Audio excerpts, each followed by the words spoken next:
Tonight on the evening news. Saskatoon expands its affordable housing stock and the builder is interested in constructing more. University engineers develop groundbreaking technology to heat and cool buildings while cutting costs. And medical insiders say our health region is making cuts that will hurt our healthcare system in this province. From the Global Saskatoon studios, the evening news with Julie Mintenko. Good evening and thanks for joining us. We have heard a lot about affordable housing, mainly the lack of it in Saskatoon ever since Saskatchewan's economy took off, bringing an influx of people into the province.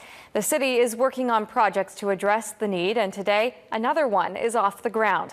A crane ceremony was held on Shillington Crescent, the first of 40 modular stacked 2- and 3-bedroom townhouse units. Half of those will be affordable housing units. The total project cost is $7.2 million. $2 million is coming from the federal government, another $2 million from the province, plus $360,000 from the city. The remainder of the funding is provided by the builder, Innovative Residential. The units will be priced around $700 to $800 monthly. It's basically rent geared to income. So we look at their income, and we don't want anybody to be paying more than a third of their income on housing, so we adjust the rent in order to accommodate. So each family will be different. We are going to have homes here that we'll have somebody living in them in less than a month. This whole idea of modular homes and the speed that they can come up and help fill the need is absolutely exciting. Innovative Residential says it has plans for more affordable housing projects in Saskatoon over the next 2 years.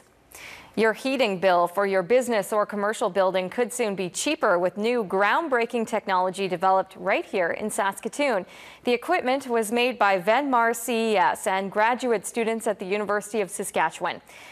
Researchers say they're confident this system will be a hit worldwide. Jessica Kent tells us about what they invented. It's a little blue box with big capabilities. This blue box represents a technology that we think will revolutionize how buildings are heated and cooled worldwide. Developed at the UofS in partnership with Saskatoon-based company Venmar CES, the new system is expected to cut costs anywhere from 30 to 80%. Save more operating costs, right? Your heating bill, your electrical bill, and your gas bill, utility bills will be reduced. And that's where the savings are. But they're not just financial. If we're going to reduce the amount of energy that's consumed, we reduce and offset the amount of carbon that's emitted into the atmosphere. Maury Warwick says other systems use more than 50% of the energy used in buildings to heat and cool. The outside air comes in this side, working its way through with a liquid salt solution, either heating it or cooling it depending on the season. The conditioned air then comes out this side, going directly into the building. You would improve the air quality, the humidity level in the building, and the temperature. It can be used in commercial, residential, office buildings, hospitals, and even you can use it in agricultural purpose, which is really important for Saskatchewan. This PhD student moved to Saskatoon from Iran exclusively to work on this project. That's a really good feeling, you know, you feel proud of yourself because you're part of this, and this thing is going to move the world. The next step is implementing this little blue box into buildings worldwide. And because Saskatchewanians spend around 90% of their time indoors, researchers are starting to work on advancing the technology to make it even smaller to put into homes. Jessica Kent, Global News. The Canadian light source synchrotron on campus is one of 70 in the world and the only one in Canada. But because of technical problems, it remains closed an extra 3 weeks longer than planned.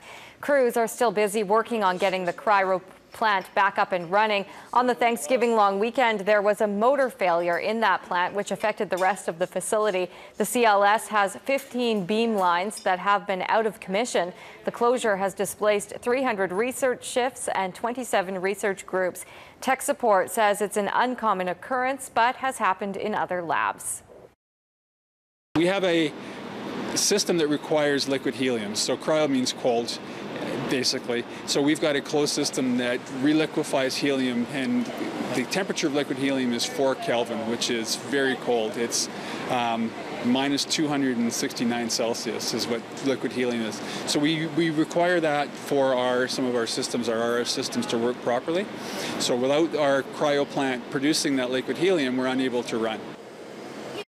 A maintenance closure was originally scheduled for November 5th, but was launched earlier. The problems cost $30,000 to fix. The facility is scheduled to reopen at the beginning of December. Well, it's not every day that you get to save money and help the environment at the same time. Starting tomorrow, free block heater timers will be given away at select stores across the province. Plugging in a car for longer than 4 hours at a time wastes power and money. According to Sask Power, if everyone in Saskatchewan purchased a timer, we would save enough energy to power 5,000 homes. That's the equivalent of taking more than 8,000 cars off our roads. This weekend and next weekend, a limit of 1 block heater timer per household will be given away. Participating retailers include Sears, Home Hardware, Co-op, and PV Mart. It's too soon to spot Santa's reindeer, but watch out for another roaming herd of deer making its way around our city. The herd has been spotted near 11th Street in the Montgomery Place neighborhood. The city of Saskatoon is warning drivers to slow down and keep an eye out for the herd and other wildlife, particularly along the South Saskatchewan River or the outskirts of the city. Seasonal scarcity of food will often drive animals out of their normal territory. If someone falls through ice into freezing water, he or she has about 1 to 2 minutes before the onset of hypothermia and about 4 minutes before suffering permanent brain damage. Despite multiple warnings, city officials are still being notified of children playing on frozen lakes and ponds. Saskatoon Fire and Protective Services reminds people that ice strength can't be judged by its thickness, age, or the temperature outside. This time of year, it is so unpredictable as to the thickness of the ice. It looks like there's a solid layer out there, but we haven't really had a sustained period of cold weather. So we can't predict, how thick the ice is.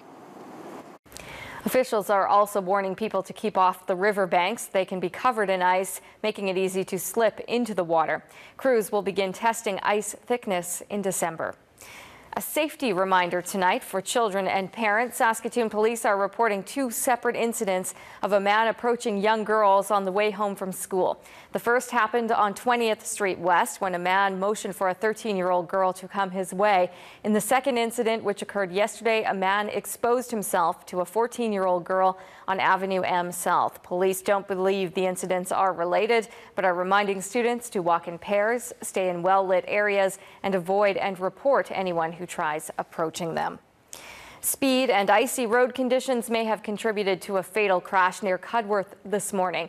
RCMP say just before 9 o'clock, the driver of a pickup truck heading west on a grid road just east of the community lost control, attempting to pass another vehicle, and ended up in the south ditch. The 56-year-old male driver from Cudworth was declared dead at the scene. His 51-year-old female passenger is in hospital. The incident is still under investigation. It's a case of he said, she said. The Health Sciences Association of Saskatchewan claims over the past year, health regions across the province have cut 14 full-time and 6 part-time occupational therapy positions, and they say many of them were lost within our health region. Numbers the health region says it can neither confirm or deny. However, it does say there are more occupational therapists on staff than there were last year. Global's Megan Craig looks into this for us.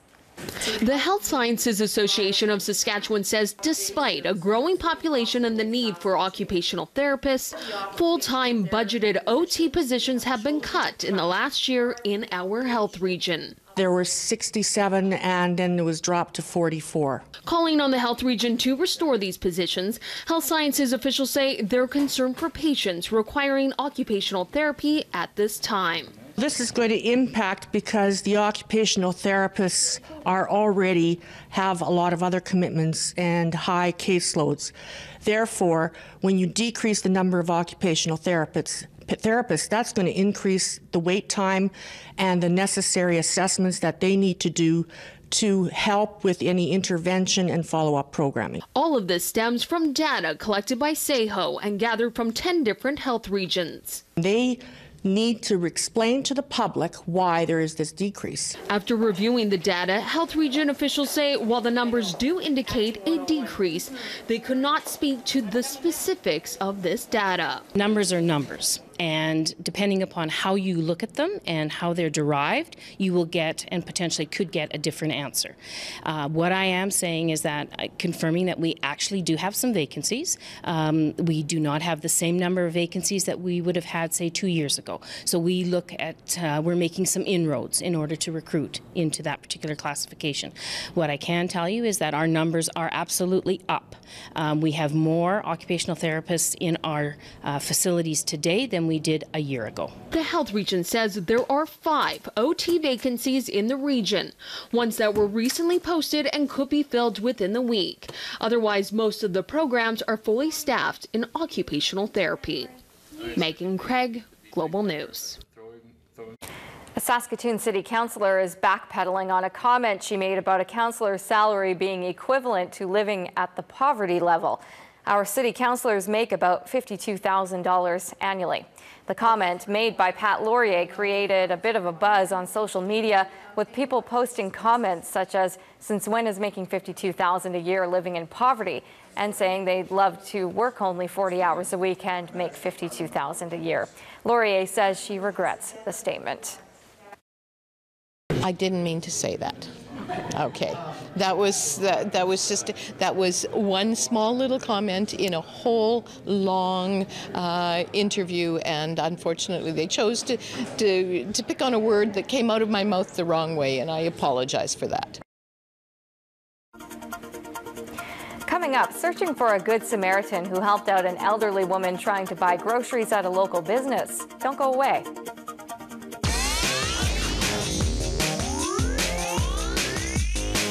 The new Global News Traffic app. Download it for free today at globalnews.ca.